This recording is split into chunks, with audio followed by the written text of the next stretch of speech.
సినిమాలో రవితేజ స్వామీజీ గెటప్ లో వచ్చి అమ్మ లచ్చిందేవి నీకు కనక వర్షం కురిపిస్తుంది గుండు కొట్టించుకో అని చెప్పే సీన్ గుర్తుంది కదా.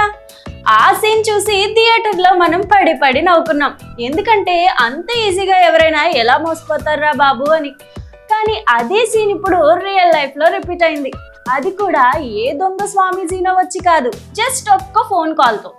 డబ్బుల ఆశతో ఏకంగా మహిళలంతా క్యూ కట్టి మరీ గుండు కొట్టించుకున్నారు. ఈ విచిత్రమైన ఘటన తమిళనాడులోని సేలం జిల్లా పుదుకొత్తంబాడి అనే గ్రామంలో జరిగింది. సోమవారం సాయంత్రం ఆ ఊరికి చెందిన పళని అమ్మాల్ అనే మహిళ ఫోన్ కి ఒక అన్నోన్ నెంబర్ నుంచి కాల్ వచ్చింది. ఫోన్ ఎత్తగానే అవతలి వ్యక్తి హలో, నేను తాలూకా ఆఫీస్ నుంచి ఉన్నతాధికారిని మాట్లాడుతున్నాను అంటూ పరిచయం చేసుకున్నాడు. ఆ తర్వాత పళని అమ్మాల్ను భయపెట్టేలా ఒక షాకింగ్ న్యూస్ చెప్పాడు. కరోనా లాంటి మరో భయంకరమైన కొత్త వైరస్ వేగంగా వస్తుంది. విదేశాల్లో మహిళలు దీని బారి నుంచి తప్పించుకోవడానికి గుండు గీయించుకుంటున్నారు. అందుకే మన సీఎం గారు కూడా ఈ పథకాన్ని తీసుకొచ్చారు అని నమ్మబలికాడు. అసలు కహాని ఇక్కడే మొదలైంది. గుండు కొట్టించుకోవడానికి ఎవరు ముందుకు రారని ఆ కేటుగాడు ఒక ఎర వేశాడు. ఈ స్కీమ్ కింద గుండు కొట్టించుకున్న ప్రతి మహిళకు 15,000 రూపాయలు, స్టూడెంట్స్ అయితే 45,000 రూపాయలతో పాటు ఒక ఫ్రీ ల్యాప్టాప్, ఇక మగాళ్ళకి 6,000 రూపాయలు అకౌంట్ లో పడతాయని చెప్పాడు. అంతేకాదు మొత్తం 18 మందికి మాత్రమే టోకెన్లు ఉన్నాయి, అందులో మొదటి పేరు మీదే ఉంది అని చెప్పేసరికి పళని అమ్మాలకు ఆనందం ఆగలేదు. నిజమేనని గుడ్డిగా నమ్మేసింది. ఇంకేముంది, పళని అమ్మాల్ వెంటనే ఊళ్ళో ఉన్న తన ఫ్రెండ్స్, చుట్టుపక్కల వాళ్లకు ఆ బంపర్ ఆఫర్ గురించి చెప్పింది.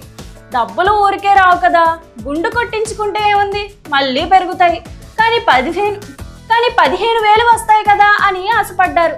అంతే, ఏ మాత్రం లేట్ చేయకుండా అర్జెంటుగా మంగళవాడిని పిలిపించారు. ముందుగా కావేరి, రామాయి, చిత్ర అనే 3 మహిళలు మహా ఉత్సాహంగా పీట మీద కూర్చొని గుండు కొట్టించేసుకున్నారు. వీళ్ళని చూసి మిగతా వాళ్ళు కూడా రెడీ అయిపోయారు. కట్ చేస్తే 3కి గుండు కొట్టడం పూర్తయింది. సరే, డబ్బులు అకౌంట్ లో ఎప్పుడు పడతాయో అడుగుదామని పళని అమ్మాల్ ఆ ఉన్నతాధికారికి మళ్ళీ ఫోన్ చేసింది. The number your calling is currently switch off. మళ్ళీ ట్రై చేసింది, స్విచ్ ఆఫ్. 10 సార్లు చేసింది, స్విచ్ ఆఫ్.